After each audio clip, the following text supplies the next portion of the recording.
नमस्कार, मी शुभांगी पंडित. स्वतेज न्यूज मराठीच्या बातमीपत्रात आपलं स्वागत आहे. तर पाहूया आजच्या काही ठळक घडामोडी. डोंगरकडा सर्कलमध्ये उमेदवार संतोष टारफे यांचा प्रचार. अयोध्या पौळ पाटील यांनी केलाय जोरात.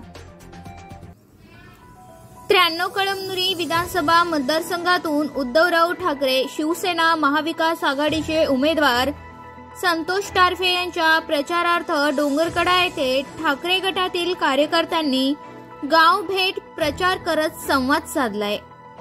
तसेच कळमनुरी विधानसभेचे उमेदवार संतोष टारफे यांची निवडणूक निशाणी मशाल यावर मतदान करण्याबद्दल जनतेशी संवाद साधलाय.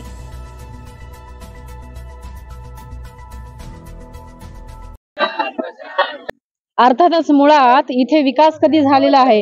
इथे फक्त नेहमी स्टंटबाजी झालेली आहे, इथं फक्त व्हिडिओग्राफी झालेली आहे, इथं फक्त गुटखा झालेला आहे, इथं फक्त मटका झालेला आहे, इथं गांजा रेती असे अनेक घटना इथं झालेल्या आहेत.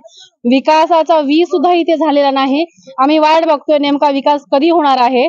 आणि आता वाट बघण्याचे म्हणजे आता शेवटचे 2 दिवस राहिलेले आहेत आणि 2 दिवसाच्या नंतर 23 तारखेच्या नंतर कळमनुरीला निश्चितच विकास हा मिळणार आहे, विकास हा होणार आहे, हे मी या अर्थाने इथे सांगेन. आज आपण इथे 2024ला इलेक्शनला जे सामोरे जात आहोत, ही आपल्या अस्तित्वाची म्हणजे कळमनुरी विधानसभा मतदारसंघामध्ये ही सगळ्या मतदारांची अस्तित्वाची लढाई आहे. त्यामुळे प्रत्येकच इथला मतदार हा स्वतः उमेदवार असल्यासारखा इथे लढत आहे. कारण प्रत्येकाला आपल्या घराला जर व्यसनापासून दूर ठेवायचं असेल आणि आपल्या पुढच्या पिढीला चांगलं सुशिक्षित करायचं असेल तर तो आज नक्कीच डॉक्टर संतोष टारफे यांच्या पाठीशीच उभा आहे आणि त्यांना मतदान करून त्यांना प्रचंड मताने विजयी करणार आहे.